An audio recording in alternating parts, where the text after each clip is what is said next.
नमस्कार फ्रेंड्स, आज की क्लास में एक बार फिर से आपका स्वागत है। दोस्तों, अपने आरपीएससी का प्रश्न पत्र हल कर रहे थे और ये प्रश्न पत्र है रिसर्च स्कॉलर एग्जाम 2024 का है। ये जीके और सब्जेक्ट का पेपर है, लेकिन अपने इस पेपर में केवल जीके के प्रश्न हल कर रहे हैं जो राजस्थान जीके से संबंधित है, इंडिया जीके से संबंधित भी है। तो दोस्तों, ये एग्जाम 4 अगस्त 2024 को हुआ था और इस एग्जाम की यानी इस पेपर की अपनों ने पहले भी कुछ क्लासें लगा ली है। अगर वो आपने नहीं देखी है, वो आपने प्रीवियस प्रश्न नहीं देखे हैं, तो उनको एक बार जरूर देखें। तो दोस्तों, चलिए चलते हैं आज के प्रश्न पे। दोस्तों, आज का प्रश्न है इंपीरियल रिकॉर्ड्स विभाग की स्थापना की गई थी। इंपीरियल रिकॉर्ड्स विभाग की स्थापना कब की गई थी, इस प्रश्न में ये पूछा गया है। ऑप्शन नंबर 1 है सन 1888 में और ऑप्शन नंबर 2 है सन 1891 में, option number 3 1881, option number 4 1904। Option number 1 1888, option number 2 1891, option number 3 1881 और ऑप्शन नंबर 4 1904। दोस्तों, इस प्रश्न का सही उत्तर ऑप्शन नंबर 2 है 1891। इंपीरियल रिकॉर्ड्स विभाग की स्थापना सन 1891 में की गई थी। प्रश्न नंबर 59, शासन संबंधित है। शासन शासन किससे संबंधित है, ये इस प्रश्न में पूछा गया है। ऑप्शन नंबर 1 है लगान से, ऑप्शन नंबर 2 भूमि से, ऑप्शन नंबर 3 बही से संबंधित है और ऑप्शन नंबर 4 है सामंतों की श्रेणी से संबंधित है। तो दोस्तों, आपको बता दें, शासन जो है वो भूमि से संबंधित है। शासन क्या है, भूमि से संबंधित है। दोस्तों, मध्ययुगीन भारत में अपनी बात करते हैं मध्ययुगीन भारत की, तो मध्ययुगीन भारत में शासकों के द्वारा मध्ययुगीन भारत में शासकों के द्वारा चारणों चारणों व ब्राह्मणों को चारणों व अपनी बात करते हैं ब्राह्मण चारणों व ब्राह्मणों को भूमि दी जाती थी जो कर से मुक्त होती थी। यानी कर से मुक्त जो भूमि है वो शासन कहलाती है। तो मध्ययुगीन भारत में ये शासकों द्वारा प्रदान की जाती थी, जिस पर किसी प्रकार का कोई कर नहीं होता था। यानी अपने कहें कि एक प्रकार से जो धार्मिक धर्म से संबंधित जो भूमि होती थी वह भूमि शासन कहलाती थी, जिसपे कोई किसी प्रकार का टैक्स नहीं लगता था। तो कर मुक्त जो भूमि है वो क्या है, शासन है। प्रश्न नंबर 60 प्रश्न नंबर 60 है किस कवि ने अंग्रेजों के समक्ष न झुकने पर सलुम्बर सलुम्बर रावत केसरी सिंह की प्रशंसा की थी। किस कवि ने अंग्रेजों के समक्ष न झुकने पर सलुम्बर रावत केसरी सिंह की प्रशंसा की थी। Option number 1 Ramdan, option number 2 Bankidas, option number 3 Dulji, option number 4 Raghodas. दोस्तों, मुझे पता है कि आपके दिमाग में नाम आ रहा होगा केसरी सिंह भारत का, जिन्होंने चेतावनी चुंगटिया नामक जो ग्रंथ लिखा था उसके माध्यम से इनको प्रेरित किया था। लेकिन आपको ध्यान रखना है, यह नाम एक राघोदास जी का भी आता है। राघोदास जी जिन्होंने ये संत थे, संत के साथ कवि भी थे। तो राघोदास जी ने क्या है, अंग्रेजों के समक्ष न झुकने पर सलुम्बर रावत जो केसरी सिंह है उनकी क्या की थी, प्रशंसा की थी। इस प्रश्न का सही उत्तर ऑप्शन नंबर 4 होगा। प्रश्न नंबर 61 है इंसा साहित्य से आप क्या समझते हैं। ऑप्शन नंबर 1 भूमि अनुदान पत्र से, ऑप्शन नंबर 2 काव्य रचनाएं से, ऑप्शन नंबर 3 निजी पत्र व राज्य के पत्राचार, ऑप्शन नंबर 4 जीवनिया।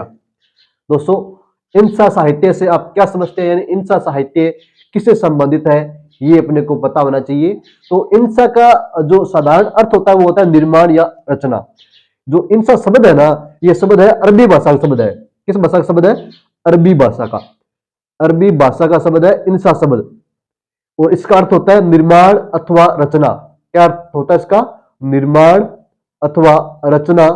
ये इंसा शब्द का अर्थ है निर्माण अथवा रचना। तो इंसा क्या है, निजी पत्र व राज्य के पत्राचार से संबंधित है। निजी पत्र हेतु इंसा साहित्य निजी पत्र जो लिखा जाता था उसमें इंसा साहित्य का उपयोग किया जाता है। इंसा साहित्य में किसी प्रकार की कोई अपनी बात करते हैं, इसमें विभिन्न प्रकार के जैसे कूट होते हैं, उन कूटों के माध्यम से ये पत्र लिखा जाता है। कुछ चिन्ह होते हैं, उन चिन्हों का उपयोग करते हुए ये निजी पत्र लिखा जाता है। तो निजी पत्र एवं राज्य के पत्राचार से संबंधित है इंसा साहित्य, ये आप थोड़ा ध्यान रखें। प्रश्न नंबर 62 है आजमगढ़ घोषणा कब जारी किया गया। आजमगढ़ घोषणा जो 1857 की क्रांतिकारियों का घोषणा पत्र है, ये कब जारी किया गया था, ये अपने को बताना है। तो आजमगढ़ घोषणा पत्र 1857 की क्रांति से संबंधित है। पहली बात तो आपको ये ध्यान रखनी है। उसके बाद अपनी बात करते हैं ऑप्शन नंबर 1 की, 25 अगस्त 1857 को आजमगढ़ घोषणा पत्र जारी किया गया। 10 मई 1857 को जारी किया गया। 11 मई 1857 को जारी किया गया। 5 जून 1857 को जारी किया गया। तो दोस्तों इस प्रश्न का सही उत्तर ऑप्शन नंबर 1 है।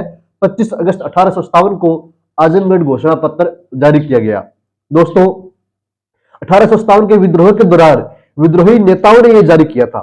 1857 की जो क्रांति हुई थी ना, उस क्रांति में का जो विद्रोह हुआ था, उस विद्रोह में जो विद्रोही थे मुख्य, उनके द्वारा ये आजमगढ़ घोषणा पत्र जारी किया गया, प्रकाशित किया गया कि अंग्रेजों के अत्याचार और उत्पीड़न की निंदा की गई। इसमें इस आजमगढ़ घोषणा पत्र में विद्रोहियों के द्वारा, अंग्रेजों द्वारा जो भारतीय नागरिक पर या भारत जो वासी थे उन पर जो अत्याचार किए जा रहे थे, तो उस बात की इन्होंने इसमें निंदा की। और इस आजमगढ़ घोषणा पत्र को दिल्ली राजपत्र में प्रकाशित किया गया। कहां प्रकाशित किया गया? दिल्ली राजपत्र में। दिल्ली राजपत्र में इसे प्रकाशित किया गया आजमगढ़ घोषणा पत्र को, और यह जारी किया गया था 25 अगस्त 1857 को। तो मुख्यतः इस आजमगढ़ घोषणा पत्र में जो 1857 की क्रांति में भाग लेने वाले जो विद्रोही थे, उन्होंने इसमें अंग्रेजों की निंदा की थी। जो आजमगढ़ घोषणा पत्र है ना, आजमगढ़ घोषणा पत्र, इसके अंतर्गत आपको केवल बात यह ध्यान रखनी है, अंग्रेजों के विरुद्ध था ये, इसमें अंग्रेजों की कमियों को गिनाया गया था। ठीक है दोस्तों, प्रश्न नंबर 63 है, बखर एवं शकावली। बखर एवं शकावली निम्न में से किस भाषा में लिखा गया है? बखर एवं शकावली ग्रंथ है, ये किस भाषा में लिखे गए हैं, ये अपने को बताना है। ऑप्शन नंबर 1 है कन्नड़ भाषा में, ऑप्शन नंबर 2 गुजराती भाषा में, ऑप्शन नंबर 3 बंगाली भाषा में, ऑप्शन नंबर 4 मराठी भाषा में। दोस्तों इस प्रश्न का सही उत्तर है ऑप्शन नंबर 4 मराठी भाषा में। मराठी भाषा में बखर एवं शकावली नामक जो ग्रंथ है ये लिखे गए हैं। प्रश्न नंबर 64 है, निम्नलिखित घटनाक्रम को उनके सही काल क्रमानुसार चुनिए। निम्नलिखित घटनाक्रम को उनके सही काल क्रमानुसार चुनना है। तो पहली घटना इसमें दी गई है वर्साड सत्याग्रह है, दूसरी घटना साबरमती पैक्ट, तीसरी घटना वेकोम सत्याग्रह है, और चौथी घटना दी गई है गुरु का बाग सत्याग्रह है। तो दोस्तों सबसे पहले अपने इनके बारे में बात कर लेते हैं। सबसे पहले बात करते हैं अपने वर्साड सत्याग्रह के बारे में। तो दोस्तों इसके बारे में आपको ध्यान रखना है, तो इसे वर्साड सत्याग्रह भी कहते हैं और वलसाड सत्याग्रह भी कहते हैं।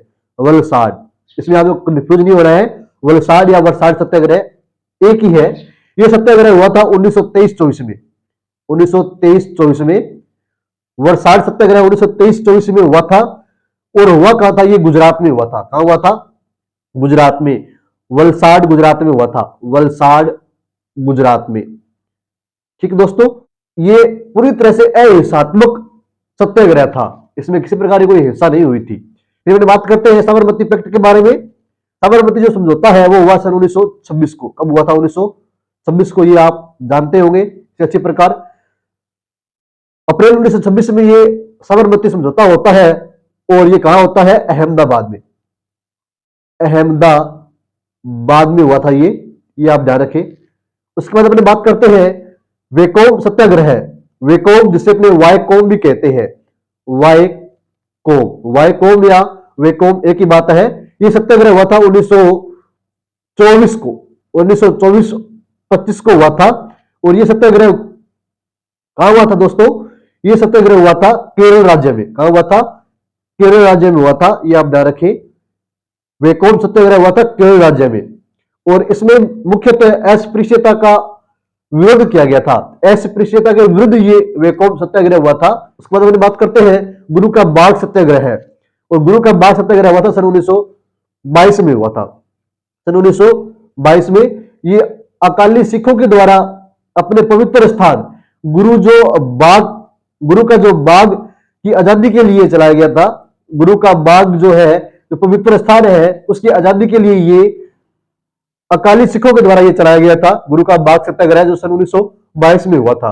तो आप अब इसके कालक्रमानुसार जान चुके हैं, तो इसके अनुसार आप इस ऑप्शनों में चुन सकते हैं कि कौन सा ऑप्शन सही है। तो सबसे पहले 1922 में गुरु का बाग सत्याग्रह हुआ, तो चौथा किसमें है? सबसे पहले 1 नंबर में ही है केवल, बाकी में किसी में चौथा ऑप्शन पहले नहीं है। इस प्रकार ये यही सही होगा इसका पहला।